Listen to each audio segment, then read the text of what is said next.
Aquí no hay lugar para ti y no hay comida, espetó mi yerno, colocando un plato de plástico con sobras en el suelo durante nuestra gran cena familiar. Yo esperaba calidez familiar, pero en lugar de eso, recibí humillación frente a extraños. Me di la vuelta y me fui sin decir una palabra. Al día siguiente, se arrepintieron, porque mi venganza silenciosa comenzó a destruir su mundo. Antes de continuar, por favor suscríbete al canal y escribe en los comentarios qué hora es donde te encuentras ahora. Los coches desconocidos en mi entrada me hicieron dudar. 3 de ellos, estacionados en ángulos descuidados, como si sus dueños no planearan quedarse mucho tiempo. Revisé mi reloj, las 5 en punto exactamente, y caminé hacia la puerta de la casa que había construido con mis propias manos hacía 30 años. Toqué. Voces adentro, risas, el tintineo de las copas. Nadie respondió. Toqué de nuevo. La puerta se abrió de golpe. Leonardo llenaba el marco, más de 1,80 m y de hombros anchos, usando un suéter que probablemente costaba más que el pago de mi camioneta. No se hizo a un lado. Llegas tarde, dijo. De hecho, llego justo a tiempo.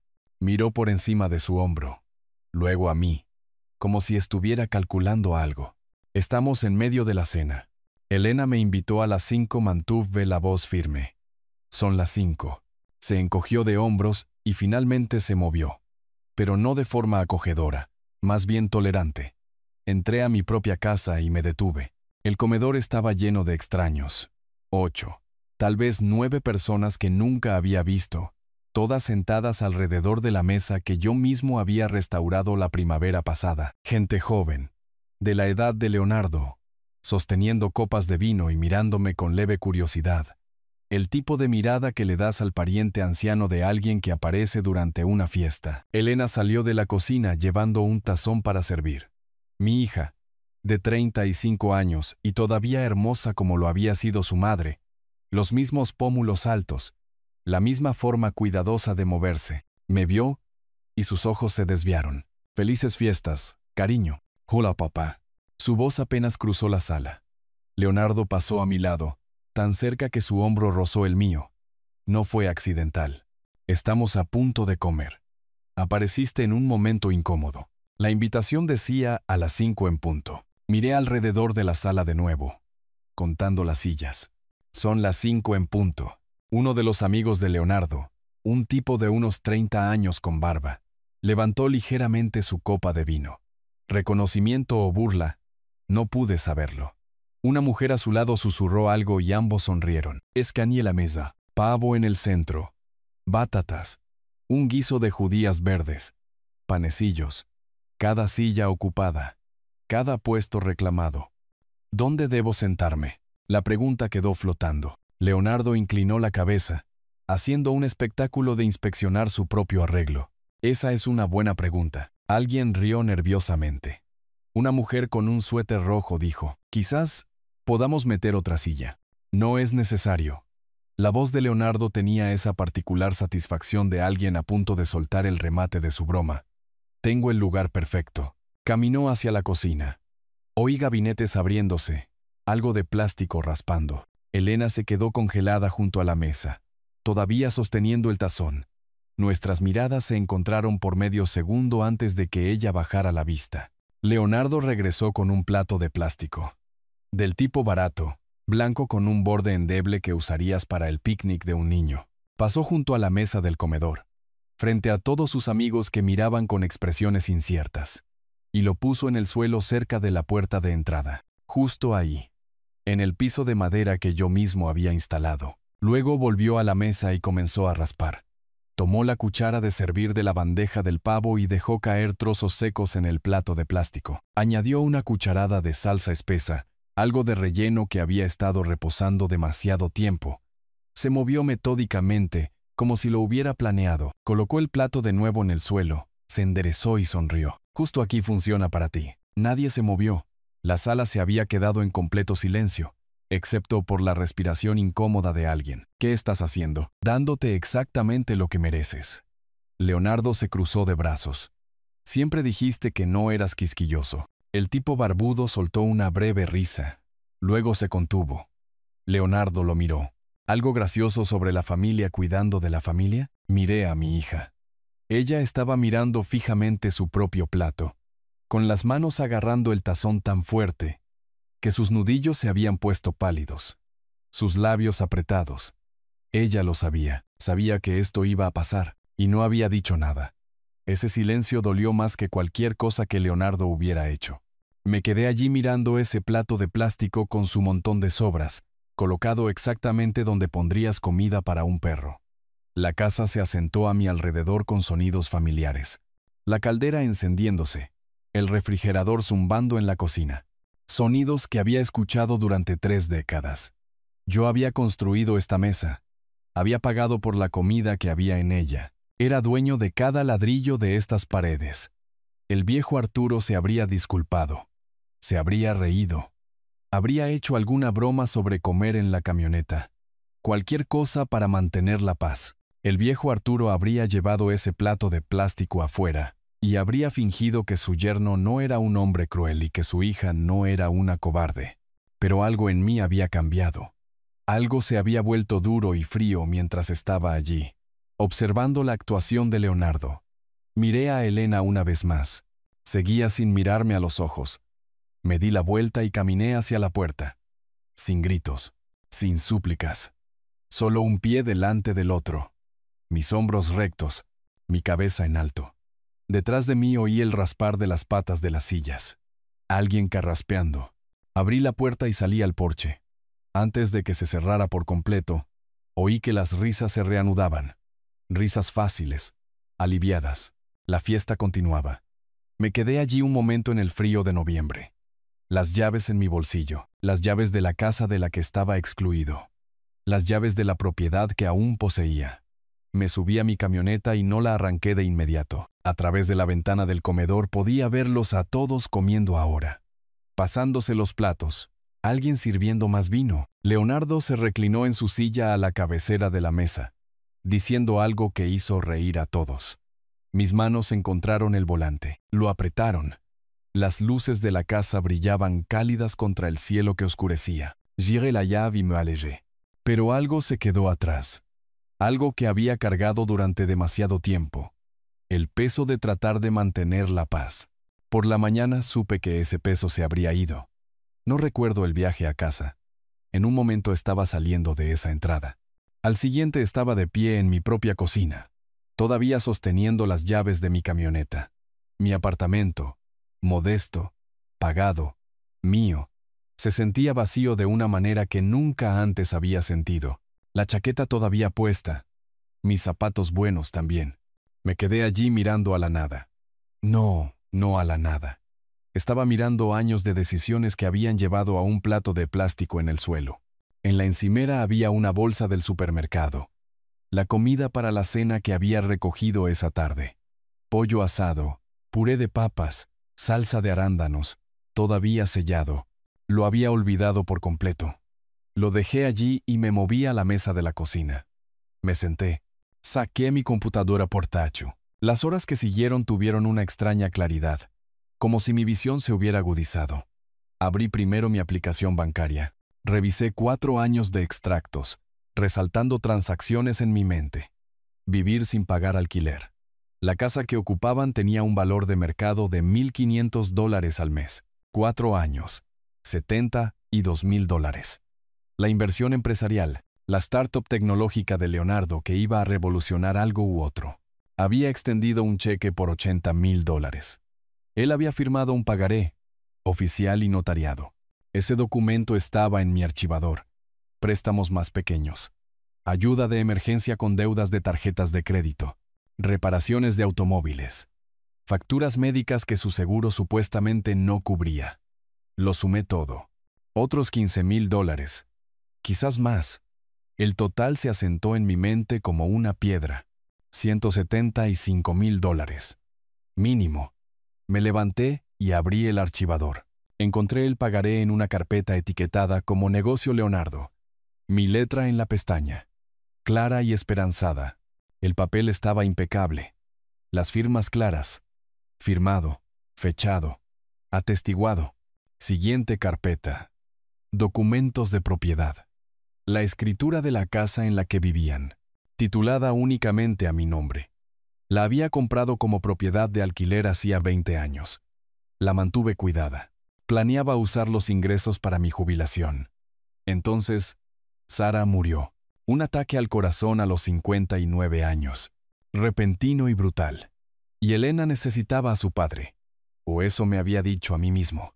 Cuando la startup de Leonardo colapsó y pidieron mudarse temporalmente, había dicho que sí. Temporal se convirtió en permanente. 4 años. Me senté de nuevo con los documentos extendidos sobre la mesa. Después de que Sara murió, quería a Elena cerca, dije en voz alta a la cocina vacía. Escuchar mi propia voz lo hizo real. Cuando Leonardo pidió dinero para la startup, me dije a mí mismo que estaba ayudando a la familia. Cuando pidieron mudarse, dije que sí a lo temporal. Pero no estaba siendo generoso. Estaba comprando una relación con mi hija. Mi teléfono vibró. Las 11 en punto. El nombre de Elena en la pantalla. Lo vi sonar. 5 vibraciones. 6. Luego el buzón de voz. Apareció la notificación. Lo reproduje en altavoz. Papá, por favor. Su voz se quebró. Ruido de fondo. Platos chocando. ¿Podemos hablar mañana? Yo solo. Por favor, devuélveme la llamada. Tuvo su oportunidad de hablar. En la cena. Cuando importaba, puse el teléfono boca abajo y abrí el navegador de mi laptop. Escribí. Ley de desalojo del Estado. Sin contrato de arrendamiento. Los resultados se cargaron. Leí con atención, tomando notas en un bloc legal, la sección correspondiente del Código de Propiedad del Estado. Para arrendamiento de mes a mes o arrendamiento a voluntad, el propietario debe entregar un aviso de desalojo, mínimo de 30 días para propiedad residencial. Si el inquilino se niega a irse después del periodo de aviso, el propietario puede presentar una demanda de desalojo, sin un contrato de alquiler, que nunca habíamos firmado. Leonardo y Elena eran técnicamente inquilinos a voluntad. Yo era el dueño de la propiedad. Pagaba todos los impuestos. Tenía la documentación. Más búsqueda, pagaré. Cumplimiento. Ley del Estado. Derecho contractual. Plazo de prescripción. 4 años para contratos escritos. El pagaré de Leonardo tenía 3 años. Dentro del plazo, seguí leyendo hasta que el cielo comenzó a volverse gris fuera de mi ventana. El amanecer llegó lentamente, rosa y dorado a través de las persianas de la cocina. No había dormido, ni siquiera me había sentido cansado. La decisión que se había estado formando toda la noche se cristalizó con la luz del día. Había pasado años evitando conflictos, llamándolo mantener la paz. Pero no había paz, solo yo, encogiéndome cada vez más hasta que pude caber en un plato de plástico en el suelo. Leonardo hizo un cálculo. Pensó que era demasiado viejo, demasiado blando, demasiado desesperado por tener familia como para contraatacar. Estaba equivocado. Me levanté, con las articulaciones rígidas, y caminé hacia el baño. Me duché, me afeité, me vestí con pantalones caqui planchados y una camisa de botones. Ropa de negocios. El rostro en el espejo parecía mayor de 63 años, pero los ojos eran diferentes, más duros. Preparé café. Lo bebí de pie junto a la encimera. Luego saqué mi bloc legal y escribí una lista con letra clara. Marcos Vidal, abogado. Documentos de propiedad. Pagaré. Extractos bancarios. Requisitos de aviso de desalojo. Ley estatal. Busqué el número de celular de Marcos Vidal. Él manejaba el derecho inmobiliario para mi negocio de construcción. Lo había hecho durante 15 años. Relación profesional. No amigos. Eso era importante. A las 6:15 de la mañana, llamé de todos modos. Respondió al tercer timbrazo. Voz pastosa por el sueño. «Arturo, ¿qué pasa? Necesito una reunión de emergencia. Hoy. Esta mañana. Silencio. Luego. Es el día después de la fiesta familiar. Sé qué día es. Algo en mi voz debe haberse registrado. A las 9 en punto. Mi oficina. A las 9 en punto. Estaba sentado frente al escritorio de Marcos Vidal. Parecía cansado, pero alerta. De unos 55 años. Cabello canoso. Gafas de lectura en una cadena. Estudió mi rostro. Arturo, pareces no haber dormido. ¿Qué pasó? Coloqué los documentos sobre su escritorio. Escritura de propiedad. Pagaré. Extractos bancarios impresos en casa. Resaltados. Necesito desalojar a mi hija y a mi yerno de mi propiedad. Marcos se quedó muy quieto. Eso es, necesito que me expliques esto. Sin apelaciones emocionales, dije. Solo el proceso. ¿Qué tan rápido puede suceder? Tomó los documentos, leyó lentamente, hizo preguntas. Respondí a cada una con precisión. Sí. La propiedad estaba únicamente a mi nombre. Sí. Habían estado viviendo allí 4 años. No. No había contrato de arrendamiento. No. Nunca habían pagado alquiler. Sí.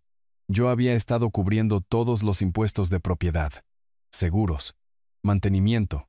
El pagaré, dijo Marcos, golpeándolo. Esto es ejecutable.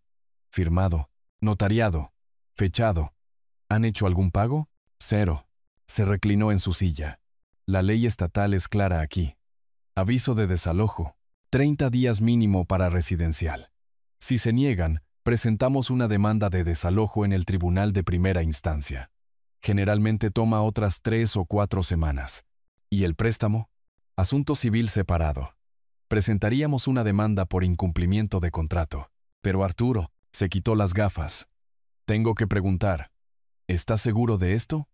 Es tu hija. Lo miré a los ojos. Ayer fui a la cena de fiesta en mi propia casa. Leonardo puso sobras de comida en un plato de plástico en el suelo. Elena observó y no dijo nada. Marcos me miró fijamente durante un largo momento. Luego se puso las gafas de nuevo. Redactaré el aviso de desalojo hoy. Trabajamos en los detalles. Marcos explicó su enfoque. Aviso formal de desalojo enviado por correo certificado, más una carta de demanda separada para el reembolso del préstamo de $80,000. Documentación de todo. Fechas. Cantidades. Comunicaciones. Quiero que todo quede registrado, dije. Cada dólar. Cada fecha. Esto se pondrá feo, Arturo. Ya está feo.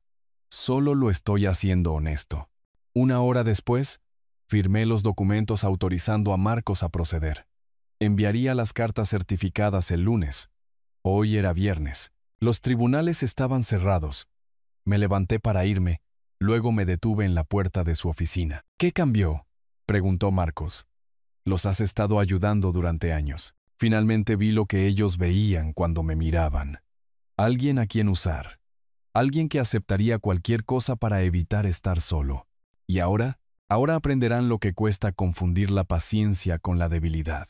Salí de su edificio de oficinas hacia el brillante sol del viernes por la mañana. Aire frío. Cielo despejado. Mi teléfono mostraba 5 llamadas perdidas de Elena. 3 mensajes de voz que no había escuchado.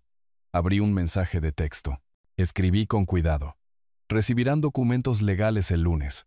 No me contacten hasta que los hayan leído. Me quedé allí en la acera, con el pulgar sobre el botón de enviar. Una vez que lo presionara, no habría vuelta atrás. La relación que tanto había tratado de preservar se habría ido, pero tal vez se había ido durante años, y simplemente me había negado a verlo. Presioné enviar. El fin de semana pasó en silencio. Trabajé. No respondí llamadas. Esperé al lunes. El lunes por la mañana me encontró en mi oficina de construcción, rodeado de licitaciones de proyectos que necesitaban revisión. El café se enfrió en mi taza mientras miraba hojas de cálculo sin verlas. Mi teléfono descansaba boca abajo sobre el escritorio. El mismo teléfono que había enviado el mensaje de advertencia a Elena hacía 3 días. Ahora era su turno de no saber de mí. La aplicación de seguimiento del correo certificado mostraba en reparto a las 8:15. La actualicé cada 10 minutos. 9:30. 9:45. Luego, entregado. Firma obtenida a las 9:47 de la mañana. Hice clic en la imagen de la firma. El garabato de Leonardo. Inconfundible. Mi teléfono vibró. Message de Marcos. Entregado. Firmado a las 9:47 a.m. Firma de Leonardo. Imaginé a Leonardo abriendo el sobre. El membrete oficial. Marcos Vidal. Abogado. Las palabras aviso de desalojo en negrita en la parte superior. 30 días. Eso es todo lo que la ley requería que les diera. 30 días para deshacer 4 años de aprovecharse. 15 minutos después, sonó mi teléfono. El nombre de Leonardo en la pantalla. Dejé que sonara 4 veces antes de contestar. Lo puse en altavoz y continué revisando una factura de materiales. ¿Sí? ¿Es esto algún tipo de broma? Se estaba riendo, pero el sonido tenía filos. Esto del desalojo es un aviso legal, no una broma. Vamos, Arturo. La risa murió. ¿Realmente vas a echar a tu propia hija por una cena? Estoy reclamando mi propiedad. Tienes 30 días. Su voz cambió. La ira se filtró. No puedes hacer esto. Tenemos derechos. No, tienes 30 días. Lee el aviso con atención. Lo explica todo. La llamada terminó abruptamente. Me había colgado. Dejé el teléfono y volví a la factura. Pensó que era un farol. Pensó que me rendiría. Estaba equivocado. 2 horas después, llamó Elena. Casi no contesto, pero algo me hizo levantar el teléfono. Papá, por favor. Su voz estaba cargada de llanto. Por favor, no hagas esto. ¿Viste cómo puso comida en el suelo para mí? No dijiste nada. No sabía qué hacer. Leonardo se enoja tanto cuando. Entonces tienes un problema más grande que dónde vivirán el próximo mes. Eso no es justo. Me estás castigando por su comportamiento. Mantuve mi voz nivelada. Estoy terminando un arreglo que dejó de funcionar. Son adultos. Encuentren su propio lugar. No podemos pagarlo. ¿Sabes que el negocio de Leonardo no se ha recuperado? Entonces debería haber pensado en eso antes de humillarme frente a extraños. Intentó diferentes ángulos. Me recordó momentos de la infancia. Dijo que yo era todo lo que le quedaba después de que su madre murió. Preguntó cómo podía abandonar a la familia. Cada palabra estaba diseñada para hacerme sentir culpable. Podría haber funcionado hace una semana. ¿Y qué hay de la demanda de dinero? Su voz se quebró. ¿$80,000? ¿De dónde sacaríamos eso? Leonardo firmó un pagaré. Es una deuda legal. Nos estás destruyendo. No. Ya no los estoy financiando. Hay una diferencia. Soy tu hija. Sí. Y elegiste a tu esposo por encima de tu padre. Ahora vive con esa elección. Terminé la llamada esta vez. Otro cambio de poder. Me senté en la oficina silenciosa, rodeado de los documentos de mi negocio legítimo, construido durante 30 años de trabajo honesto. Sentí que algo se rompía dentro de mí, no mi resolución, algo más. La parte que todavía esperaba que ella eligiera de manera diferente. Esa tarde, Marcos llamó. El abogado de Leonardo me contactó. Un tipo llamado Jiménez. Una práctica de descuento que maneja todo, desde multas de tráfico hasta divorcios. ¿Qué dijo? Preguntó si estarías dispuesto a negociar. Dije que no. Preguntó si había algún error procesal en el aviso. Dije que no. Pidió 60 días en lugar de 30. Guay. Le dije que la ley requiere 30 días, no 60. No estamos negociando extensiones. Marcos explicó el resto. Jiménez había argumentado que Arturo tenía una obligación moral con la familia. Marcos lo cortó. Esto era ley de propiedad, no terapia familiar. Leonardo aparentemente se había agitado, exigiendo sus derechos como ocupante a largo plazo. ¿Qué le dijiste sobre los derechos? Que sin un contrato de alquiler o historial de pagos, sus clientes tienen derechos mínimos bajo la ley estatal. No le gustó escucharlo. Después de colgar, busqué las redes sociales de Leonardo en mi laptop. Revisé publicaciones recientes. Cenas en restaurantes caros hace 2 semanas. Fotos de un reloj nuevo. Parecía muy caro, de al menos $1,500. Fotos de vacaciones en las montañas fechadas en octubre. No puede pagar el alquiler, pero puede permitirse un fin de semana en las montañas. Todo lo que necesitaba saber. Esa noche, Leonardo llamó de nuevo. Tono diferente esta vez. La ira había sido reemplazada por algo que casi sonaba a negociación. Podía oír a Elena llorando de fondo. Arturo, seamos razonables. Podemos llegar a un acuerdo. El momento de llegar a un acuerdo fue antes de la cena de fiesta. Me disculparé. ¿De acuerdo? Lo siento. Fue estúpido. Aceptado. Todavía tienes 29 días para desalojar. ¿Qué hay del dinero? No puedo pagar $80,000. Entonces te veré en el tribunal para el juicio de la deuda. Su voz adquirió un tono desesperado. ¿Realmente demandarías a tu propia hija? El pagaré tiene tu firma, no la de ella, pero estás casado. Bienes mancomunados. Resuélvelo. Silencio. Luego su voz cambió de nuevo, más baja, amenazante. Te arrepentirás de esto, viejo. ¿Crees que eres tan listo con tu abogado? 29 días. El reloj corre. Colgué. Más tarde esa noche, me senté en la mesa de mi cocina, revisando los documentos que Marcos me había enviado, materiales adicionales que había solicitado, historial de pagos a los servicios públicos, todo a mi nombre, registros de impuestos a la propiedad que se remontaban a 20 años, cada pago desde mi cuenta, nunca de Leonardo, documentación del seguro, recibos de mantenimiento. Cada trozo de papel reforzaba mi posición legal. Tomé una vieja fotografía de la caja en el estante. La graduación universitaria de Elena, su madre de pie junto a ella, ambas sonriendo. Sara había estado tan orgullosa ese día. Recordé el peso de la cámara en mis manos. Recordé haber pensado que tendríamos años de momentos como ese. ¿Estaba equivocado? La pregunta surgió sin ser invitada. ¿Inoportuna? No. Finalmente estaba en lo correcto. Después de años de ser usado, finalmente estaba en lo correcto. Mi teléfono vibró con una notificación. Alerta de redes sociales. Miré la pantalla. Mensaje de Marcos. Revisa esto. Se está haciendo público. Abrí la aplicación de redes sociales y navegué hasta el perfil de Leonardo. Una nueva publicación. De hacía solo unos minutos. El texto se estaba cargando. La publicación era larga, enojada, y cada palabra era una mentira. Lo leí 2 veces, sintiendo cómo se tensaba mi mandíbula con cada oración. Luego llamé a Marcos. Necesitamos reunirnos mañana, dije cuando respondió. Ha declarado la guerra. El brillo de la pantalla iluminaba mi rostro en el apartamento que oscurecía. Leí la publicación de Leonardo por tercera vez, forzándome a absorber cada palabra calculada. El titular. Mi suegro está echando a su hija a la calle en plenas fiestas. Lo había redactado con cuidado. Hombre mayor abandonando a su familia. Hija aterrorizada.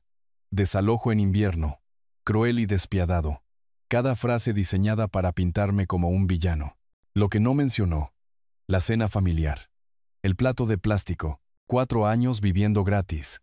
El préstamo de $80,000 que nunca había devuelto. Lo que sí mencionó, mi esposa está devastada, su anciano padre, el frío del invierno, sin tener a dónde ir. Fotos adjuntas. Elena luciendo angustiada, el exterior de la casa implicando propiedad. Ellos como una familia feliz en algún restaurante. Verdades cuidadosamente elegidas organizadas en una mentira completa. Un pasaje hizo que mis manos se apretaran en el teléfono. Después de años de ayudar a mantener su propiedad y cuidarlo después de la muerte de su esposa, nos ha exigido que nos vayamos con solo 30 días de aviso. He intentado todo para razonar con él, pero no escucha.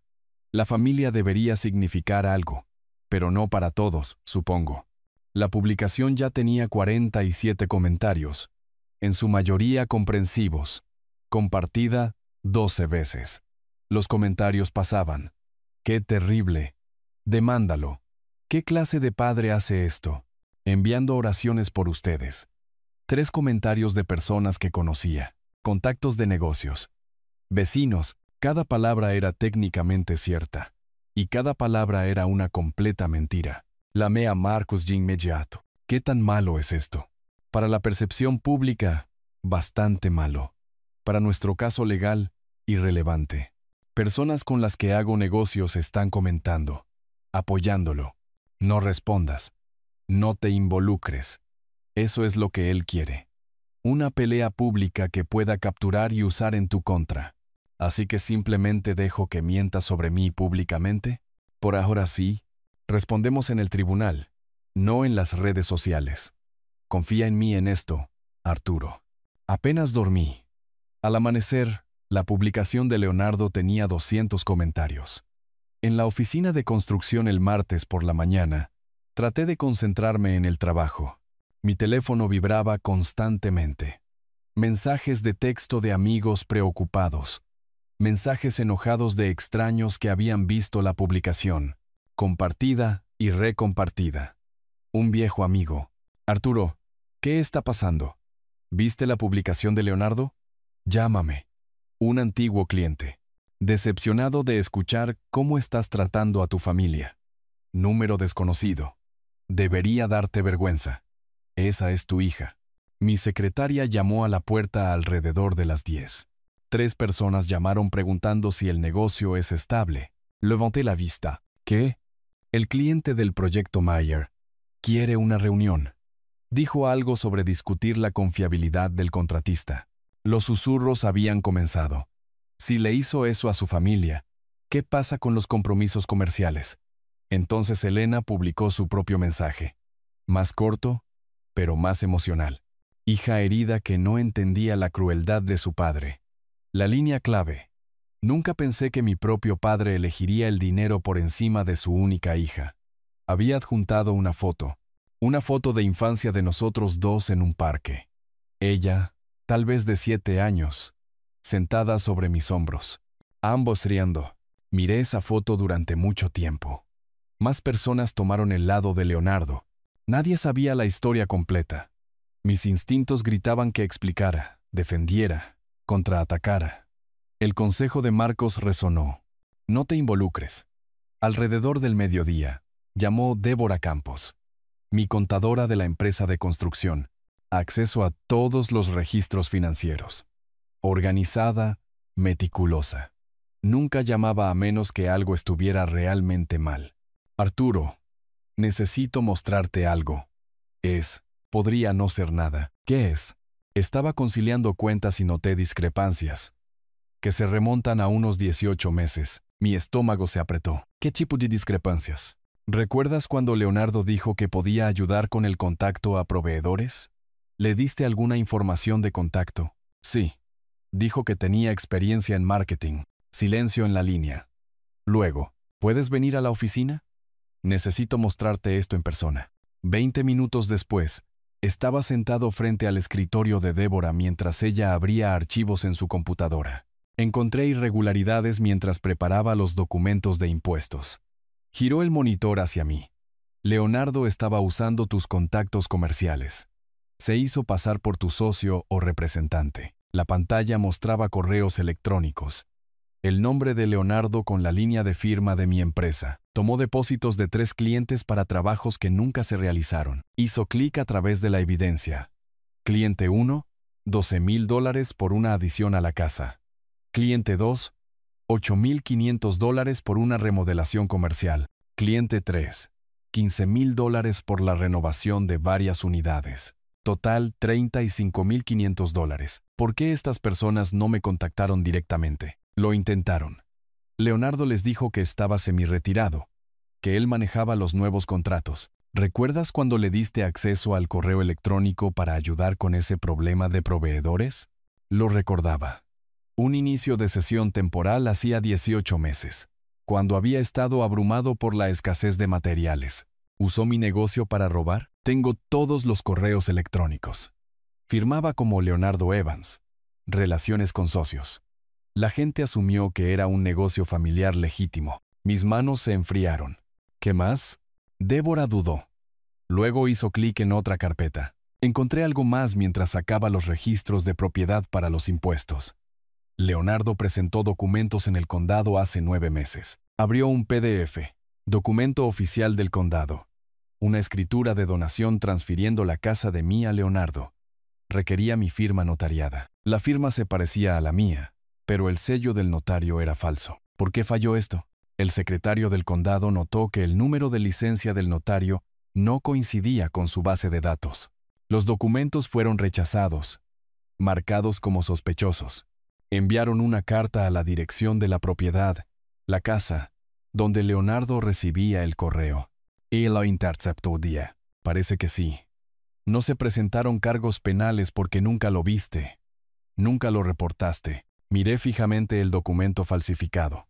¿Intentó robar mi casa con una firma falsificada? Sí. ¿Y con la campaña en redes sociales que está llevando a cabo? Débora me miró a los ojos. Arturo, Está tratando de enterrarte antes de que puedas exponerlo. Mi abuela siempre decía, caras vemos, corazones no sabemos. Nunca había entendido esa frase tan profundamente como en ese momento. En una hora, estaba de vuelta en la oficina de Marcos con la documentación de Débora. Él revisó todo metódicamente. Los correos electrónicos, los registros de depósito, la transferencia de escritura fallida. Su expresión cambió de preocupación a sombría satisfacción. Esto lo cambia todo. Fraude electrónico, falsificación, robo por engaño. Estos son delitos graves. ¿Qué hay de su campaña en redes sociales? Se convierte en evidencia de conciencia de culpabilidad. Está tratando de envenenar la opinión pública antes de que sus crímenes salgan a la luz. Entonces, ¿qué hacemos? Presentamos un informe policial hoy y contactamos a las víctimas. Necesitarán presentar denuncias también. Dirá que estoy tomando represalias por el desalojo. Que lo diga. La evidencia habla por sí misma. Firmas, fraude notarial, testimonio de clientes. Esto ya no es él, dijo. Ella dijo. Leonardo había hecho un cálculo. Destruir mi reputación para que nadie me creyera cuando saliera la verdad. No había contado con una cosa. Yo guardaba registros. Siempre guardaba registros. Marcos comenzó a redactarla. Saqué mi teléfono y busqué en mis contactos hasta que encontré el primer nombre en la lista de Débora. Tomás Guerrero. Trabajo de adición a la casa. $12,000. Respondió al segundo timbrazo. Señor Guerrero, habla Arturo Evans de Construcciones Evans. Necesitamos hablar sobre Leonardo. Una risa amarga. ¿A usted también lo estafó? Peor de lo que imagina. ¿Podemos reunirnos mañana? He estado esperando 2 años a que alguien me escuche. Mañana funciona. Salí de la oficina de Marcos con una carpeta de pruebas bajo el brazo. Caminé por el centro de la ciudad bajo el sol de la tarde de diciembre. Pasé por una cafetería donde alguien estaba sentado con una laptop abierta leyendo algo en la pantalla. La publicación de Leonardo. La persona negó con la cabeza en desaprobación. Hacia mí. Que juzguen. Para el final de la semana, sabrían la verdad. Caminé hacia mi camioneta y saqué mi teléfono. Marqué la línea de no emergencia del departamento de policía de la ciudad. Cuando el oficial respondió, dije 5 palabras que lo cambiaron todo. Necesito reportar un fraude. La estación de policía olía a café quemado y limpiador industrial. Tomás Guerrero se sentó a mi lado en la sala de espera, y no necesitamos decir nada. Ambos sabíamos lo que Leonardo había tomado. Él llevaba una carpeta de Manila, del mismo color marrón que la mía. Evidencia física de crímenes paralelos. La detective Sara Morales nos llamó 20 minutos después. De unos 45 años, traje profesional, anillo de bodas, gafas de lectura en una cadena. Su oficina era pequeña. Mesa de entrevistas. Equipo de grabación visible en un estante. Archivos de casos apilados contra una pared. Nos hizo señas para que nos sentáramos y abrió su libreta. Señor Evans, explíqueme su relación con Leonardo. ¿Cuál es su apellido? Hice una pausa. En realidad, no lo sé. Él nunca tomó el apellido de Elena, y ella nunca mencionó el suyo. Morales levantó la vista de sus notas. ¿Su yerno? ¿Y no sabe su apellido? Me doy cuenta de cómo suena. Confié en él porque mi hija lo hacía. Así es como suelen funcionar estos casos. Se volvió hacia Tomás. Señor Guerrero, usted es la primera víctima registrada. Pasamos la siguiente hora presentando pruebas. Expuse los registros financieros de Débora, los correos electrónicos fraudulentos con la firma de mi empresa, la transferencia de escritura fallida con su sello notarial falso. Tomás mostró su contrato firmado. Leonardo Evans. Relaciones con socios. Recibos de depósito. Una carpeta de correos electrónicos sin respuesta y registros de llamadas. Morales fotografió cada documento. Ingresó un número de caso en su computadora. Registró cada fecha, cada transacción. Trabajó metódicamente. Cada papel fue registrado. Cada fecha fue verificada. Señor Guerrero, ¿por qué no reportó esto hace 2 años? Lo intenté. Me dijeron que era un asunto civil, que demandara en el Tribunal de Reclamos Menores. $12,000 no parecían valer la pena los honorarios legales. Usar la identidad comercial de otra persona lo cambia. Eso es robo por engaño. Morales tomó notas. ¿Cuántos más hay? Al menos 2 más, dije. Mi contadora los encontró. Morales hizo llamadas mientras esperábamos. Altavoz. Cortesía profesional para que pudiéramos escuchar. María Castellanos respondió al segundo timbrazo. Sí, recordaba a Leonardo. Sí, había pagado un depósito. $8,500 por una remodelación comercial. No, el trabajo nunca se hizo. Había presentado una queja hacía 3 años. Nada resultó de ello. Jaime Wu tenía una historia similar. $15,000 por la renovación de varias unidades.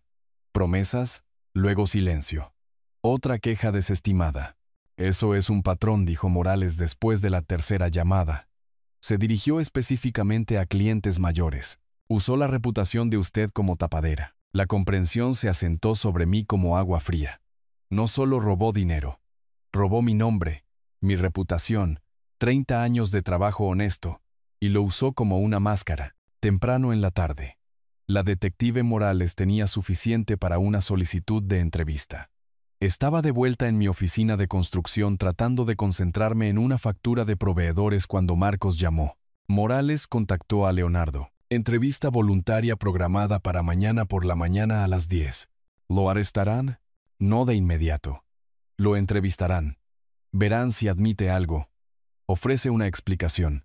Mentirá, probablemente, pero tienen documentos, evidencia física. Sus mentiras solo lo enterrarán más. Esa noche llamó Elena. Su voz temblaba. Papá, la policía llamó a Leonardo. Quieren entrevistarlo sobre un fraude. Lo sé. Yo presenté el informe. Silencio atónito. Luego, ¿tú fuiste a la policía? 3 personas perdieron más de $35,000 porque Leonardo usó el nombre de mi empresa para robarles. Eso no es posible. Leonardo no. Tengo correos electrónicos, registros bancarios. El testimonio de ellos. No está a debate. Estás tratando de meterlo en la cárcel. No. Estoy reportando crímenes. El sistema legal decidirá el resto. No colgó de inmediato. Un largo silencio. Podía oír a Leonardo gritando de fondo. Palabras que no podía entender. Papá. ¿Cuántas personas? Primera vez que pedía hechos en lugar de hacer acusaciones. Al menos 4, quizás más. Terminó la llamada sin otra palabra. La entrevista duró 3 horas. Marcos me llamó cuando terminó. Había estado en mi oficina toda la mañana tratando de trabajar, revisando mi teléfono cada 5 minutos. Leonardo llegó con Jiménez. La estrategia inicial fue negar todo, afirmar que los documentos están fabricados. Guay. Morales presentó correos electrónicos con marcas de tiempo, direcciones IP que coincidían con sus dispositivos. Cambió a llamarlo ayuda de marketing.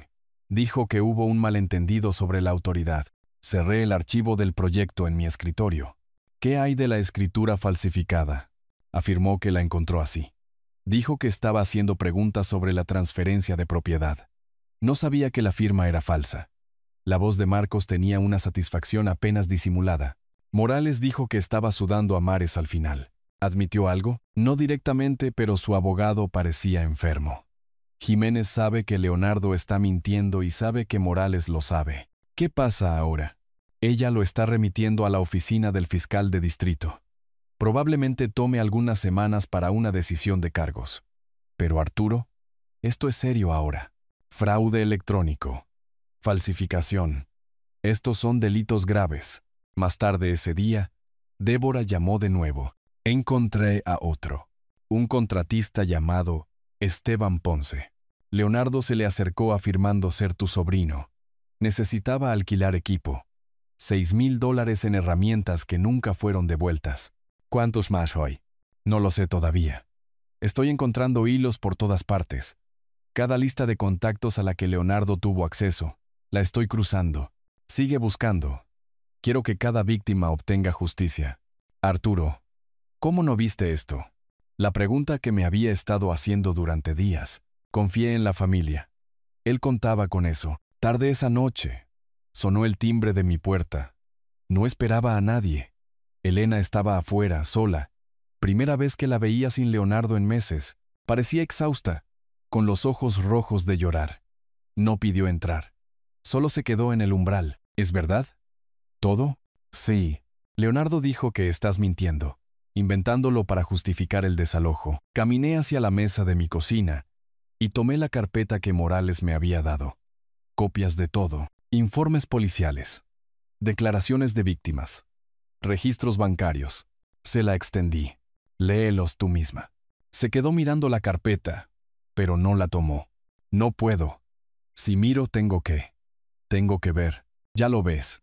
Por eso estás aquí. Se quedó allí, con los brazos alrededor de sí misma contra el frío de diciembre. La luz del porche arrojaba sombras sobre su rostro. Es tu esposo. Entiendo la lealtad, pero la lealtad a una mentira no es amor, cariño. Es solo miedo. Se fue sin tomar la carpeta, pero vino sola. Primera acción independiente en años. Al día siguiente, Marcos recibió la programación del tribunal. Audiencia de desalojo fijada para mediados de marzo. Aproximadamente 10 semanas después, Leonardo tendría que responder a la investigación de fraude. Decisión de cargos penales estimada en 4 a 6 semanas. El abogado de Leonardo presentó una moción para retrasar el desalojo, alegando dificultades indebidas y desalojo vengativo. La moción incluía copias de las publicaciones de Leonardo en redes sociales, como prueba de mi intención de represalia en lugar de reclamar la propiedad. La jueza lo negó en 48 horas. Los hechos no apoyaban un reclamo de represalia. A través de contactos comerciales, escuché que Leonardo estaba tratando de pedir prestados $80,000, acercándose a antiguos amigos, parientes lejanos, incluso conocidos casuales. Cada negativa apretaba más el nudo, se estaba ahogando, y cada mano que alcanzaba se apartaba. Llegó febrero, frío y gris. Marqué la fecha del tribunal de marzo en el calendario de mi cocina con un bolígrafo rojo. El teléfono sonó mientras preparaba café. Marcos. El fiscal de distrito presentó cargos formales: fraude electrónico, falsificación, robo por engaño. ¿Cuándo es la lectura de cargos? La próxima semana. Pero aquí está la parte interesante. La audiencia de desalojo se adelantó. La jueza la consolidó con la audiencia preliminar penal. ¿Qué significa eso? Significa que Leonardo se enfrenta a todo a la vez. La casa, el dinero, los crímenes. Miré el calendario. Conté hacia adelante. 3 semanas para el tribunal. Mi teléfono vibró con un mensaje de texto. Elena, ¿podemos hablar? Sin Leonardo. Me quedé mirando esas 4 palabras durante mucho tiempo. Mi hija, pidiendo hablar sin su esposo. Escribí una palabra de vuelta. Mañana. Luego me senté en el apartamento silencioso y me pregunté si acababa de ganar o si todos habían perdido. La respuesta, lo sabía. Vendría en esa sala del tribunal. 3 semanas. El calendario parecía burlarse de mí con lo lento que se mueve el tiempo cuando esperas justicia. 3 semanas de espera comprimidas en este momento. Los escalones del Palacio de Justicia se sentían más empinados de lo que deberían. Marcos llevaba las carpetas de pruebas como si no pesaran nada. Pesaban todo. Leonardo y su abogado estaban al otro lado de la plaza. Leonardo me miraba con hostilidad apenas contenida. No más pretensiones de hombre de familia. Al menos no cuando estábamos solos. Adentro, el pasillo olía a cera para pisos y madera vieja. Iluminación fluorescente estéril. Bancos de madera. El eco distante de los procedimientos de otras salas. Leonardo y Jiménez tomaron asientos a un lado. Marcos y yo nos sentamos enfrente. Elena llegó al final, sola. Caminó por el centro del pasillo y se sentó en un banco entre ambos lados. Metáfora física de su lealtad dividida. Leonardo le hizo un gesto para que se uniera a él. Ella no se movió. Él saludaba a la gente que pasaba con una sonrisa triste. Le susurraba a Jiménez lo suficientemente alto como para que otros oyeran. Solo quiero recuperar a mi familia. Cuando tocó el hombro de Elena, ella se estremeció. Sutil, pero lo vi. El alguacil apareció en la puerta. Evans contra Leonardo y Evans. El nombramiento formal del conflicto. Entramos en la sala del tribunal, moderna, pequeña. El estrado de la jueza elevado. La galería estaba casi vacía. Tomás Guerrero se sentó en la última fila, apoyándome. Un joven que no reconocí se sentó detrás de la mesa de Leonardo. Mientras entrábamos, Leonardo se inclinó hacia Elena. ¿Recuerdas lo que hablamos? Su voz apenas se oyó a 1 metro. Recuerdo todo. Él no captó el doble sentido. Yo sí. La jueza Catalina Ríos ocupó el estrado sin ceremonia. Revisó el archivo mientras nos acomodábamos. Sin preámbulos. Este es un procedimiento de desalojo consolidado con asuntos preliminares relacionados con cargos penales pendientes. Señor Vidal, ¿representa al propietario? Marcos se puso de pie. Sí, su señoría. Lo que siguió fue una demolición metódica. Marcos presentó la escritura de propiedad. Propiedad única. Arturo Evans. Registros fiscales que mostraban cada pago desde mi cuenta. Facturas de servicios públicos a mi nombre. Mi pago. Sin contrato de alquiler. Sin historial de pagos de los ocupantes. Lo presentó como bloques de construcción. Cada documento apoyando al siguiente. Sin emoción. Solo hechos. 4 años de ocupación gratuita con un valor calculado de $72,000. Además, un pagaré impago de $80,000. Los ocupantes no tienen derecho legal a permanecer. La jueza Ríos se volvió hacia Jiménez. ¿Disputa estos hechos? Su señoría, argumentamos que este desalojo es de naturaleza vengativa. ¿Basado en qué? La investigación criminal que enfrenta su cliente. Basado en un desacuerdo familiar que escaló. Un desacuerdo no crea derechos de inquilino donde no existen. ¿Tiene documentos que muestren que sus clientes pagaron alquiler o tienen interés en la propiedad? Jiménez llamó a Leonardo a testificar. La estrategia de Leonardo se hizo evidente de inmediato. Presentarse como el yerno devoto que ayudaba después de la muerte de la esposa de su suegro. Afirmó que había mantenido la propiedad, pagado por mejoras, cuidado de Arturo durante su duelo. Su voz temblaba con emoción practicada. Señor Leonardo, ¿por qué cree que el señor Evans lo está desalojando? Creo que está solo, enojado, desquitándose con nosotros porque no puede aceptar que su esposa se ha ido. Marcos objetó. Relevancia, su señoría. El estado emocional del señor Evans no cambia la ley de propiedad. Procede. Señor Leonardo, ¿tiene algún documento que demuestre que pagó alquiler? ¿O tiene interés en la propiedad? Fue entendido. La familia no necesita papeleo. Puede que la familia no. La ley, sí. Marcos introdujo la evidencia de fraude. Técnicamente no era parte del caso de desalojo, pero la jueza lo había permitido, como evidencia de carácter y credibilidad.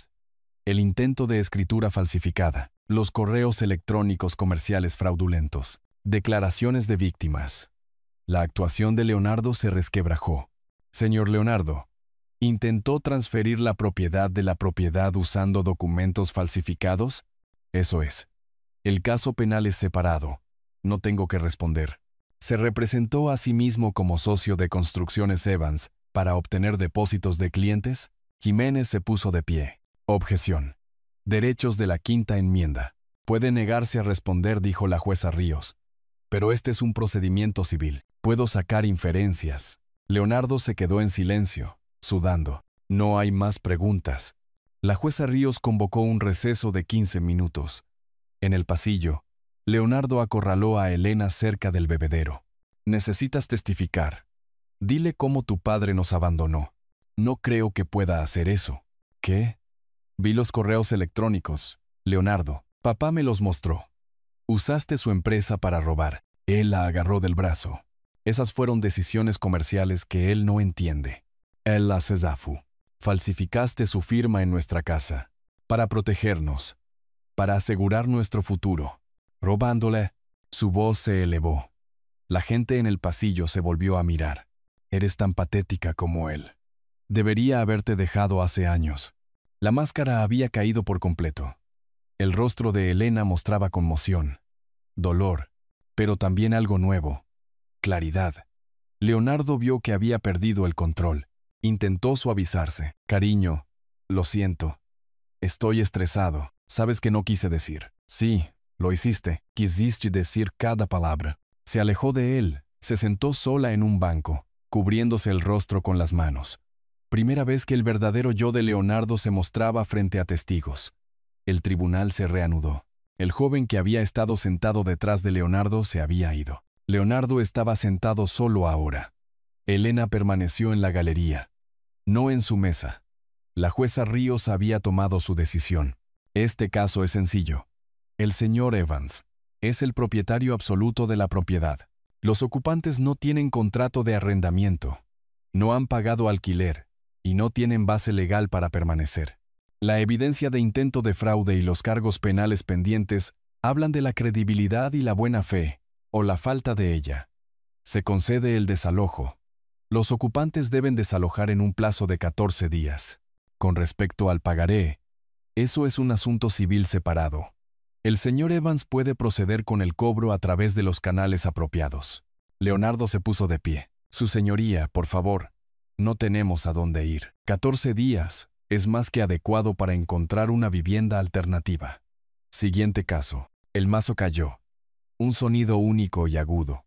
Leonardo se quedó congelado. Jiménez recogió sus papeles rápidamente, evitando el contacto visual con su cliente. Marcos me estrechó la mano profesionalmente. Afuera, Elena estaba sentada en un banco bajo el sol de marzo. Leonardo pasó furioso junto a nosotros dos sin mirar atrás. Me senté junto a mi hija. No hablamos por un momento. Ganaste. El tribunal falló con justicia.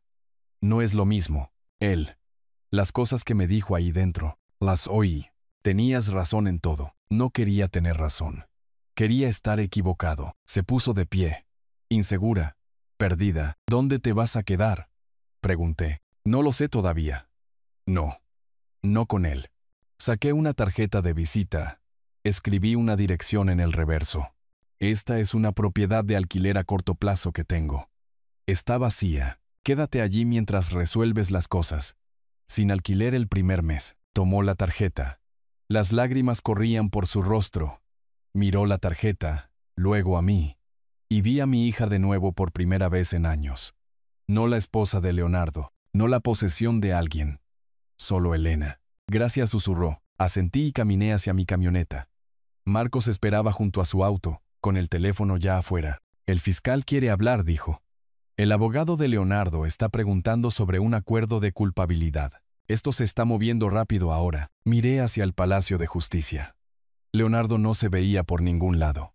Elena seguía sentada en ese banco, con la tarjeta en la mano, decidiendo quién sería a continuación. Me subí a mi camioneta y arranqué el motor. 14 días hasta que tuvieran que irse. Pero sospechaba que Leonardo se iría mucho antes. Apenas había dejado los documentos del tribunal cuando sonó mi teléfono. Número desconocido. Código de área de la ciudad. Parte de mí quería ignorarlo, pero algo, el instinto, tal vez, me hizo contestar. ¿Señor Evans? No me conoce, pero conozco a Leonardo, o eso creía. La voz era profesional, con ira controlada debajo. Soy Tomás Guerrero. Estuve en el tribunal hoy. ¿Estaba usted en la galería? Sí. Cuando su abogado mencionó los cargos de fraude, algo hizo clic. Necesito hablarle sobre LT Digital Solutions. Mi mano se apretó en el teléfono. Esa era la startup de Leonardo, en la que invertí $80,000. Eso es lo que le dijo a usted. Pero había dos inversores, usted y yo.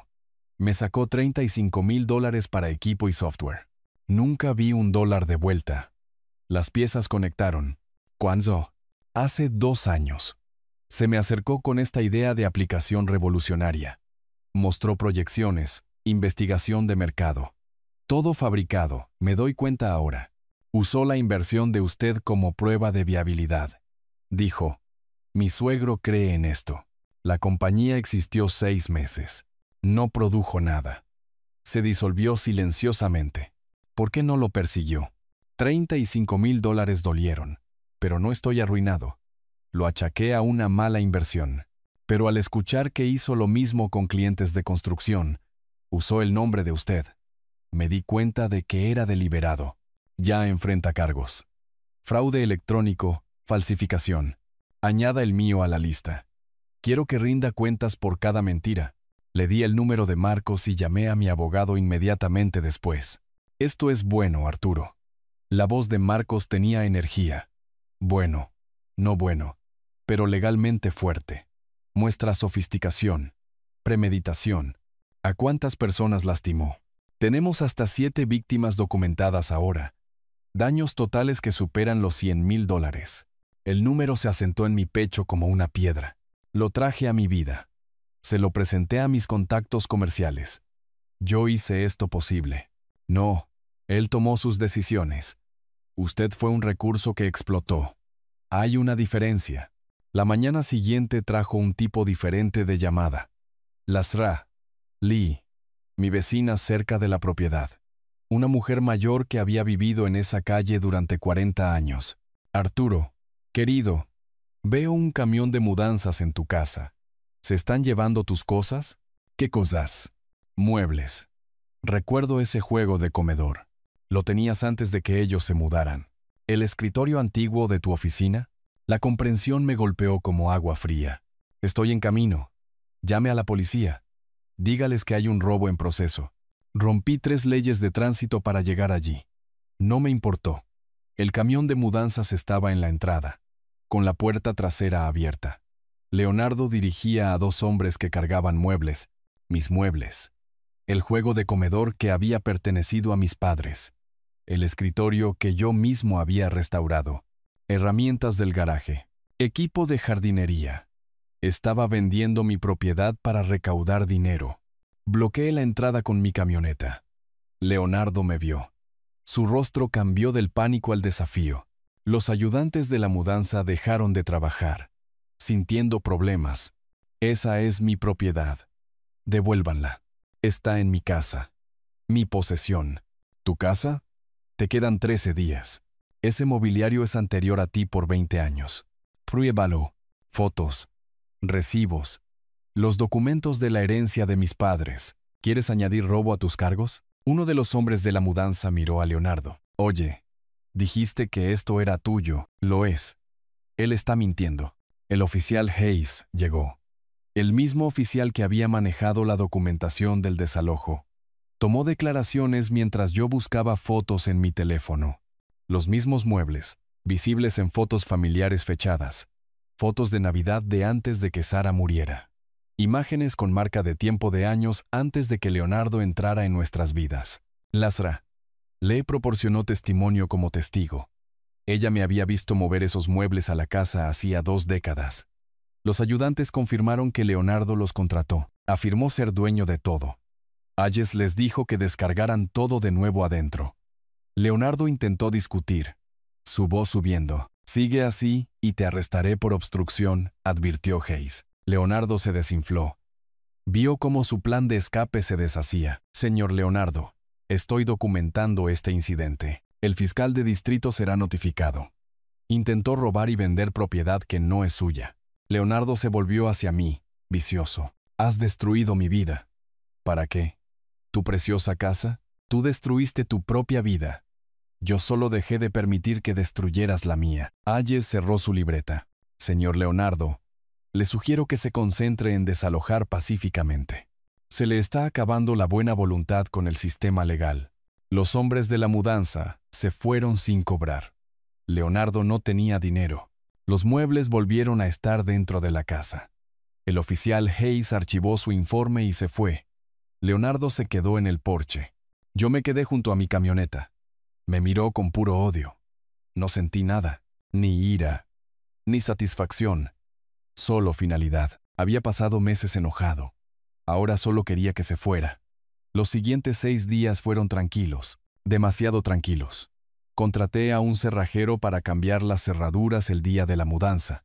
Organicé una escolta policial el día del desalojo. Marcos informó que el abogado de Leonardo estaba negociando un acuerdo de culpabilidad, enfrentando de 3 a 5 años de libertad condicional como mínimo, restitución a todas las víctimas. Elena me envió un mensaje de texto. Me quedo con mi amiga Sara. Necesito tiempo. No preguntó por Leonardo. Respeté su espacio. Mi hija estaba aprendiendo a estar sola.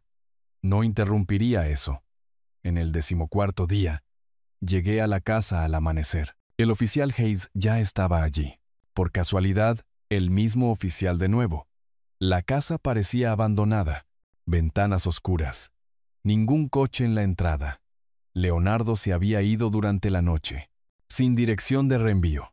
Entramos juntos, documentando la condición. La casa estaba saqueada. Agujeros en las paredes. Alfombra manchada con lo que parecía aceite. Gabinetes de cocina arrancados de las bisagras. Destrucción deliberada. La venganza final de Leonardo. Pero se había ido. En el dormitorio principal encontré un solo trozo de papel en el suelo. Una nota escrita a mano. Lo elegiste a él. Te arrepentirás. Volveré cuando te des cuenta de tu error. Dirigida a Elena. Amenaza y promesa combinadas. La fotografié. Le envié una copia por mensaje de texto a Marcos. Me quedé en la casa vacía y dañada, calculando los costos de reparación. Varios miles de dólares. Leonardo hizo esto sabiendo que nunca pagaría por ello. Un pequeño precio por la libertad, pensé. Mi teléfono sonó. Elena llamando. Primera llamada en 2 semanas. Me quedé en la cocina en ruinas y respondí. Su voz era pequeña, insegura. «Papá, ¿podemos vernos? Necesito hablar contigo sobre algo». De fondo, lo oí. La voz de Leonardo, distante pero inconfundible. Ella estaba con él. Se me cayó el estómago. «¿Dónde estás?» La línea quedó en silencio durante 3 segundos que parecieron horas. Una cafetería. Terreno neutral. Apareció y... «Papá, no sé qué hacer». Agarré mis llaves, ya moviéndome hacia la puerta. «Envíame la dirección por mensaje de texto». «Voy para allá ahora. No te vaya con él. Prométemelo». «Lo prometo», susurró. La llamada terminó.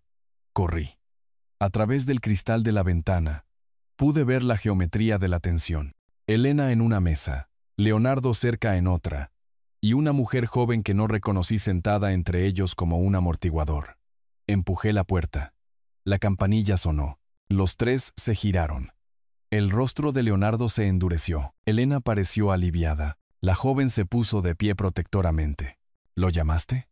La voz de Leonardo tenía una incredulidad herida. «Pensé que estábamos hablando en privado. Te dije que iba a llamar a mi padre. Esto es entre nosotros, nuestro matrimonio». Miré a Elena. «¿Estás bien?» «Sí. Sara ha estado aquí todo el tiempo».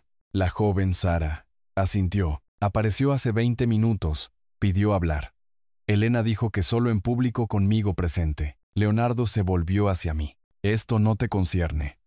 Esto es entre mi esposa y yo». Entonces, ¿por qué está asustada? No está asustada. Está confundida. Porque la has estado envenenando en mi contra. La voz de Elena era tranquila pero firme. «Papá no me envenenó. Tú me mostraste quién eres». En ese pasillo del juzgado, estaba molesto, bajo presión. Ese no era el verdadero yo. Me acerqué. ¿Qué versión es el verdadero tú? ¿El que falsificó mi firma? ¿El que robó a los clientes? ¿El que puso comida en el suelo? Leonardo se irguió sobre la mesa. Sara se acercó más a Elena. Otros clientes miraron. «Todo lo que hice, lo hice por nosotros, por nuestro futuro. Robaste. Mentiste, lastimaste a la gente, cometí errores. Pero Elena sabe que la amo. Eso es lo que importa». Elena se puso de pie ahora, enfrentándolo directamente. «¿Me amas?» «Por supuesto que sí. ¿Cómo puedes siquiera preguntar? Me llamaste patética. Delante de extraños. Dijiste que deberías haberme dejado hace años. Estaba enojado». «No lo». «Sí, lo decías en serio. Lo decías en serio». Su voz era más fuerte ahora, más firme. Vi a mi hija encontrar su columna vertebral en tiempo real. He estado pensando en ese momento. Lo que dijiste, cómo me miraste. Leonardo suavizó su tono. Dulzura manipuladora fluyendo. «Cariño, por favor. Me equivoqué. Déjame arreglarlo». «No puedes, porque no te equivocaste en una cosa. Deberías haberme dejado hace años, porque nunca me amaste. Amabas a lo que te di acceso. Eso no es verdad. La casa de mi padre. Su dinero. Sus conexiones comerciales. Con eso te casaste. Elena, escúchate. Te está manipulando». «No, tú me estás manipulando. O intentándolo. Pero lo veo ahora». Me eché hacia atrás. No intervine. No añadí comentarios. Este era su momento. Su lucha. Había pasado meses luchando por ella. Ahora necesitaba dejarla luchar por sí misma. Leonardo cambió de táctica. Vulnerabilidad. Lágrimas formándose en sus ojos. «No tengo nada. Ningún lugar a donde ir. Eres todo lo que tengo». Extendió la mano para tomarla de ella. Ella la apartó. No tienes nada porque robaste a la gente. Porque mentiste. Esas son tus elecciones, nuestras elecciones. Estábamos en esto juntos. No, yo era tu escudo. Te escondiste detrás de nosotros y juntos mientras hacías lo que querías. Su voz se quebró. Bien. ¿Quieres que ruegue? Estoy rogando. Dame otra oportunidad. Te di miles de oportunidades. Cada vez que fuiste cruel. Cada vez que mentiste. Cada vez que me hiciste sentir pequeña. Te di otra oportunidad. Sara tocó suavemente el brazo de Elena. Elena, ¿podemos irnos ahora? Sí, podemos. Mientras Elena recogía su chaqueta, el rostro de Leonardo se transformó. La vulnerabilidad desapareció. La rabia fría la reemplazó. Él la agarró de la muñeca cuando pasaba. Avancé. Sara sacó su teléfono. Te alejas. Te arrepentirás. Su voz era baja, amenazante. Elena se liberó. ¿Es eso una amenaza? Es la realidad. ¿Crees que puedes lograrlo sin mí? Eres débil. Siempre has sido débil. Tal vez lo era, pero estoy aprendiendo. Se volvió hacia mí. Esto es tu culpa. Destruiste a nuestra familia. No había familia. Había una situación de rehenes. El barista se acercó. ¿Hay algún problema aquí? Sara levantó su teléfono. He estado grabando desde que la agarró. Leonardo vio el teléfono. Se dio cuenta de la situación. Retrocedió. Todos ustedes se arrepentirán de esto, murmuró. Salió. No miró hacia atrás. A través de la ventana, lo vi subirse a un coche destartalado y alejarse. Elena se hundió en su silla, temblando. Sara se sentó a su lado, con una mano de apoyo en su hombro. Permanecí de pie, dándoles espacio. Nos sentamos allí durante 20 minutos antes de que alguien hablara. Sara se disculpó, nos dio privacidad. Nos dejó a Elena y a mí solos en la mesa. Lo siento, papá. ¿Por qué? Por no verlo. Por no creerte. Por la cena de fiesta. Estabas en una posición difícil. Lo elegí a él. Por encima de ti. Cuando debería haber. La interrumpí suavemente. Elegiste lo que se sentía seguro. Lealtad. Compromiso. Esas no son cosas malas. Incluso para la persona equivocada. A veces no podemos ver que están equivocados hasta que estamos listos. No podía obligarte a verlo, lloró. Lágrimas reales. No actuación. Tenía miedo de estar sola. Después de que mamá murió y luego casarme con Leonardo, olvidé cómo ser solo yo. No podía ver cómo te destruía. Incluso si detenerlo parecía crueldad. ¿Me odiaste cuando lo defendí? No. Estaba frustrado. Enojado. Pero no contigo, con la situación. Con él por manipularte. Fui tan estúpida. Tenías esperanza. Eso es diferente. La esperanza no es estupidez. ¿Qué hago ahora? Lo que necesites. Divorciarte. Reconstruir. Averiguar quién es Elena sin que nadie más la defina. Sacó su teléfono. Empezó a buscar sitios web de abogados de divorcio. ¿Puede Marcos recomendar a alguien? Quiero hacer esto bien. Legalmente. Limpiamente. Asentí con aprobación. Se quitó el anillo de bodas. Lo puso sobre la mesa entre nosotros. Lo miró fijamente por un largo momento. Luego lo deslizó hacia mí. ¿Puedes guardar esto? No lo quiero. Pero no estoy lista para tirarlo. Guardé el anillo en el bolsillo sin comentar. Nos levantamos para irnos juntos. Salimos de la cafetería hacia el sol de la tarde. Sara esperaba junto a su auto. Le dio a Elena un gesto tranquilizador. Mientras abría mi camioneta, Elena se detuvo. Papá, ¿puedo ir a cenar alguna vez? Solo nosotros. Sentí que algo se aflojaba en mi pecho. Algo que había estado apretado durante años. Cuando quieras, siempre eres bienvenida. Ella sonrió. Frágil pero real. Mi teléfono vibró. Mensaje de Marcos. El fiscal le ofreció a Leonardo un acuerdo de culpabilidad. 3 años de libertad condicional. Restitución total a todas las víctimas. Declaración de culpabilidad por fraude grave. Tiene 48 horas para decidir. Si se niega, irán a juicio. Le mostré el mensaje a Elena. Lo leyó. Luego me miró con ojos claros. Bien, dijo. Solo eso. Bien, nos subimos a nuestros vehículos separados y nos alejamos. Observé su auto en mi espejo retrovisor hasta que giró hacia el apartamento de Sara. La chica que había visto a su esposo humillarme en la cena de fiesta se había ido. ¿La mujer que se había enfrentado a él en esa cafetería? Esa era mi hija. Finalmente. Habían pasado 6 semanas desde que Leonardo rechazó el acuerdo de culpabilidad. 6 semanas de declaraciones, testimonios y espera. Cuando Marcos llamó ese martes por la mañana, lo supe antes de contestar. La cafetera se estaba preparando. La rutina normal continuaba a través de la agitación. Culpable. Los 3 cargos. El jurado no deliberó mucho. Llegué a mi taza. ¿Cómo reaccionó? Se quedó allí como una estatua. Su abogado parecía aliviado de que hubiera terminado. ¿Qué pasa ahora? Investigación previa a la sentencia. La jueza Ríos considerará las declaraciones de impacto de las víctimas. Montos de restitución. Antecedentes penales. Sentencia en 2 semanas. ¿Cuál es el resultado probable? De 3 a 5 años de libertad condicional. Restitución total a todas las víctimas. Eso es alrededor de $115,000 en total. Condena por delito grave en su registro permanentemente. No sentí ningún triunfo. Solo finalidad. Quería responsabilidad, no destrucción. Pero Leonardo había elegido su camino en cada momento.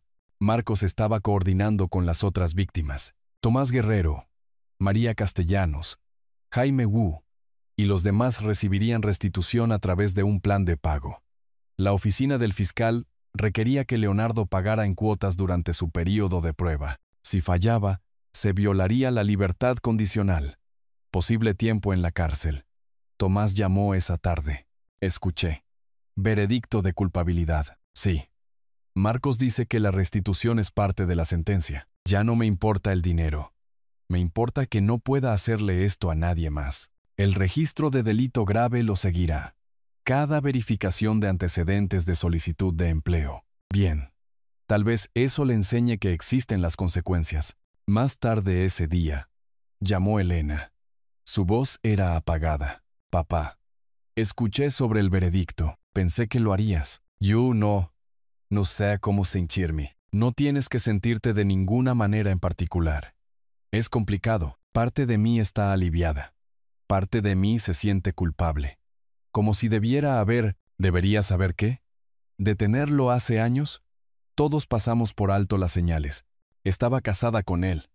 Debería haberlo sabido. La gente oculta quiénes son, incluso a los más cercanos. Se había mudado a un pequeño apartamento de una habitación. Comenzó un trabajo de contabilidad en una firma local. Los papeles del divorcio habían sido presentados. Leonardo no había disputado. Estaba asistiendo a terapia 2 veces por semana. Por primera vez desde que mamá murió. Estoy descubriendo quién soy. ¿Cómo te las arreglas? Financieramente, es ajustado, pero es mío. No dependo de nadie. Estoy orgulloso de ti por hacer esto por tu cuenta. Una pausa. ¿Podemos cenar alguna vez? Cuando las cosas se calmen, me gustaría eso. Cuando estés lista, necesito ganármelo. Tu confianza, lo sé, la estás ganando ahora, manteniéndote por tu cuenta. Las 2 semanas pasaron rápido. El trabajo me mantuvo ocupado. La audiencia de sentencia llegó un jueves por la mañana. Asistí con Marcos. Me senté en la galería. Varias víctimas estaban presentes. Tomás Guerrero, María Castellanos, otros que reconocí de los documentos. Elena había elegido no asistir. Trajeron a Leonardo con un mono de la cárcel del condado. Se veía disminuido. Pérdida de peso. Expresión atormentada. Su abogado hizo una breve declaración sobre aceptar la responsabilidad. Pidió clemencia. Tomás Guerrero habló primero. Describió el daño financiero. La traición emocional de la confianza. María Castellanos, una mujer mayor, explicó cómo el fraude había agotado sus ahorros. El fiscal leyó declaraciones de otras víctimas que no pudieron asistir. Yo no hablé. Marcos había aconsejado que mi resolución civil era suficiente. La jueza Ríos revisó sus notas. Luego se dirigió a Leonardo. Señor Leonardo, usted participó en un esquema sofisticado y calculado para estafar a múltiples víctimas. Explotó conexiones familiares, relaciones comerciales y la confianza de clientes mayores. Su informe previo a la sentencia no muestra antecedentes penales, lo cual juega a su favor. Sin embargo, la amplitud y duración de su fraude demuestra una clara premeditación. Lo sentenció a 5 años de libertad condicional, supervisada. Condiciones: restitución total a todas las víctimas por un total de $115,000. Pagadero en cuotas mensuales. Servicio comunitario. 500 horas. Se le prohíbe participar en cualquier transacción comercial que exceda los $1,000 sin la aprobación del oficial de libertad condicional. La violación de cualquier término resultará en encarcelamiento inmediato de hasta 3 años. ¿Entiende? La voz de Leonardo era apenas audible. Sí, su señoría. Mientras lo sacaban, hizo contacto visual conmigo. Sin palabras, solo una mirada vacía. No sentí nada, ni ira, ni lástima. Solo cierre. El hombre que me había humillado en la cena de fiesta se había ido. Lo que quedaba era solo la consecuencia. Fuera del Palacio de Justicia, Marcos y yo nos paramos en los escalones. Día de verano brillante. Fuerte contraste con los procedimientos internos. Se acabó. Oficialmente, las reparaciones de la casa me costaron $8,000. Los honorarios legales, $15,000. Lo sé. Pero recuperaste la casa, la deuda reconocida, y él está registrado como un delincuente. $23,000 para aprender que mi yerno era un criminal. $23,000 para evitar que se llevara todo. La perspectiva importa. Los pagos de restitución comenzarían el próximo mes. Leonardo tenía que mantener un empleo, reportar mensualmente a su oficial de libertad condicional. Se esperaba la finalización del divorcio dentro de 60 días. Marcos me entregó una carpeta de documentación final. Guarda esto. En caso de que viole la libertad condicional, necesitarás mostrar el historial de pagos. Tomé la carpeta, sabiendo que la archivaría y trataría de olvidar. Conduje a casa a través del tráfico de la ciudad. El calor del verano brillaba en el pavimento. La radio sonaba sin sentido. La apagué. Prefería el silencio. Hace 7 meses, había salido de mi propia casa con restos de comida en un plato de plástico en el suelo. Hoy, una jueza había declarado a Leonardo un delincuente. Entre esos 2 momentos yacían meses de ira, batallas legales y destrucción familiar. ¿Valió la pena? La pregunta me atormentaba. Mi teléfono vibró en un semáforo en rojo. Mensaje de Elena.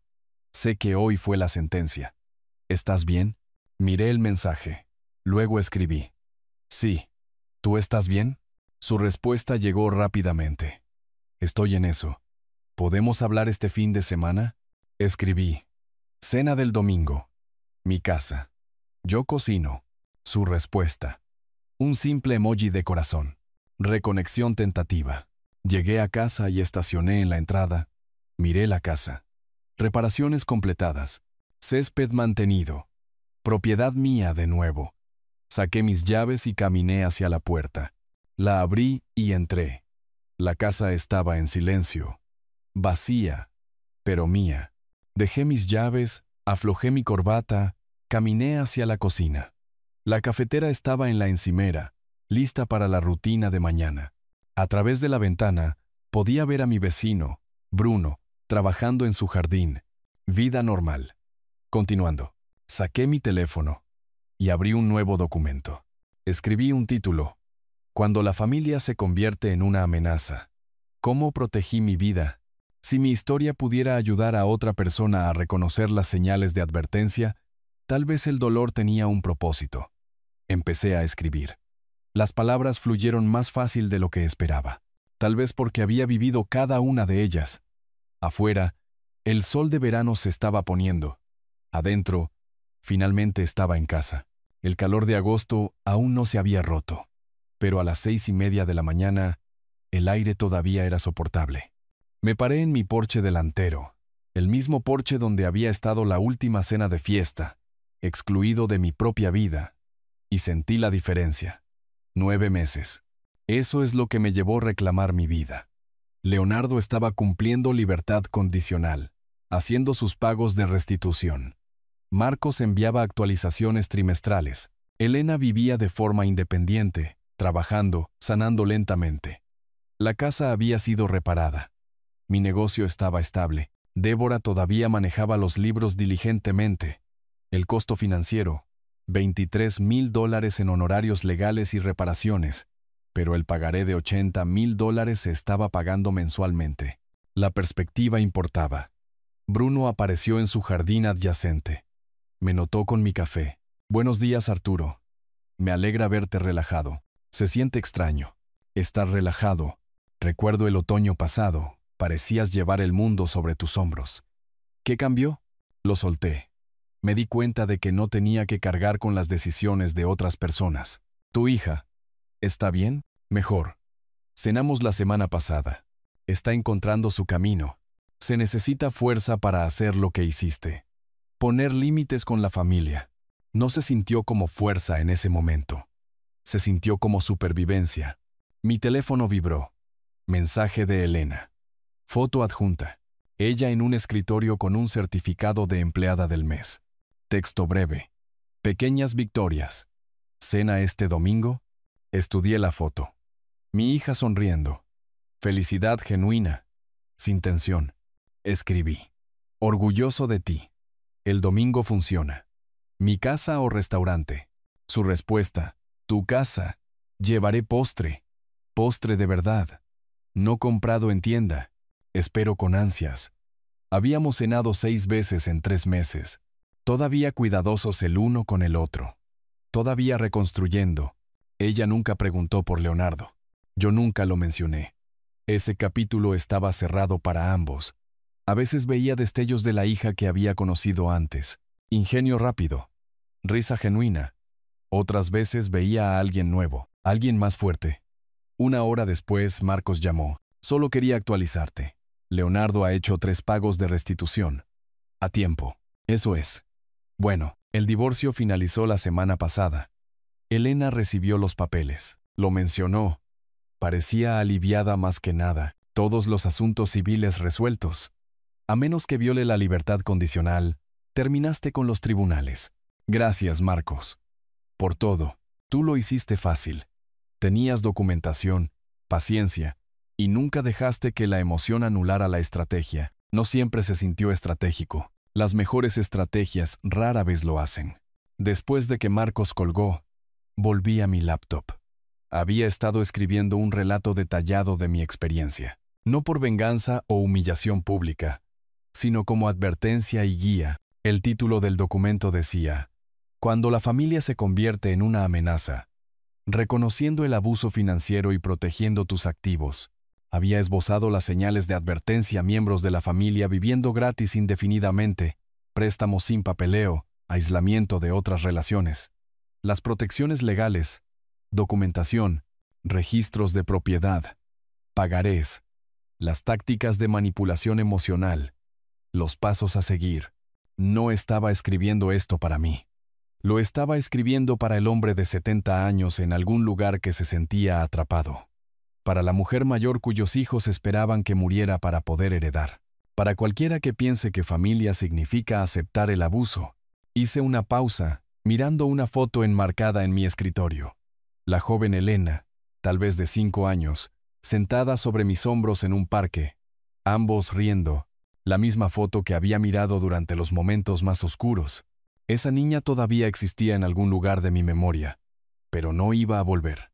La mujer en la que Elena se había convertido, con defectos, dañada, sanando, era real, y podía amarla sin dejar que me destruyera. Esa era la lección. El amor no requiere autodestrucción. El sol de la tarde calentaba las tablas del porche. Me moví a la sombra. El café frío hacía tiempo. Revisé lo que había escrito. Guardé el documento. Consideré compartirlo en línea con grupos de apoyo para personas mayores, con abogados que manejan estos casos. La gente me había preguntado, ¿valió la pena destruir tu relación con tu hija por una casa? No entendían. Yo no había destruido nada. Había dejado de participar en mi propia destrucción. La relación que existía antes, construida sobre mí dando, ella tomando, Leonardo manipulando, necesitaba morir. Lo que estábamos construyendo ahora, eso era real. Duro, doloroso, incierto, pero real. Preparé una cena sencilla para mí. Me senté en la mesa del comedor, la misma mesa que Leonardo había intentado robar. Comí lentamente, en paz, solo, pero no solitario. Después de cenar, caminé hacia el armario del pasillo. Saqué una bolsa de plástico que había guardado. Adentro, el plato de plástico de la cena de fiesta. Lo había guardado como recordatorio, pero ya no lo necesitaba. Lo llevé al contenedor de basura exterior. Lo dejé caer sin ceremonia. El sonido que hizo al golpear el fondo fue ordinario, solo basura. Eso es todo lo que siempre había sido. Regresé al porche mientras se ponía el sol. El vecindario se asentaba en la noche. Niños jugando, perros ladrando, sonidos normales de verano. Mi teléfono mostraba un mensaje no leído de Elena. Foto de ingredientes para el postre del domingo. Sonreí. Respondí con un pulgar hacia arriba. Había pasado 9 meses luchando por la justicia. Lo que había encontrado era algo diferente. No venganza, ni siquiera victoria. Solo libertad. Libertad de la manipulación, de las falsas obligaciones, del peso de las decisiones de otras personas. Bruno saludó desde el otro lado de la cerca. Noche de póker el jueves. ¿Te apuntas? Asentí. Me apunto. La vida continuaba. Normal, sin incidentes. Mía.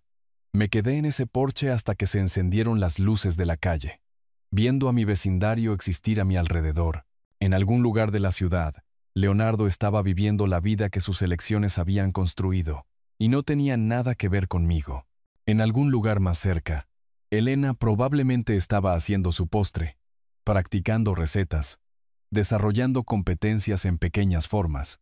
El domingo nos sentaríamos a mi mesa y hablaríamos con cuidado, honestamente, sobre cualquier cosa excepto el pasado. El documento en mi laptop esperaba ser terminado. La casa a mi alrededor se erguía sólida, mía de nuevo. Y yo también estaba allí, en mi propio porche, bebiendo café frío y viendo el mundo girar, libre. Finalmente, completamente libre. Mañana terminaría el documento. Mañana, llamaría a Marcos sobre la planificación patrimonial. Planificación real esta vez, con protecciones establecidas. Mañana revisaría el estado del pago de restitución, solo para confirmar. Pero esta noche solo me quedaría aquí y respiraría. Esa era victoria suficiente. Si te gustó esta historia, por favor dale me gusta a este video. Suscríbete al canal y comparte tus impresiones de esta historia en los comentarios. Para escuchar la siguiente historia, haz clic en el cuadro de la izquierda. Gracias por ver.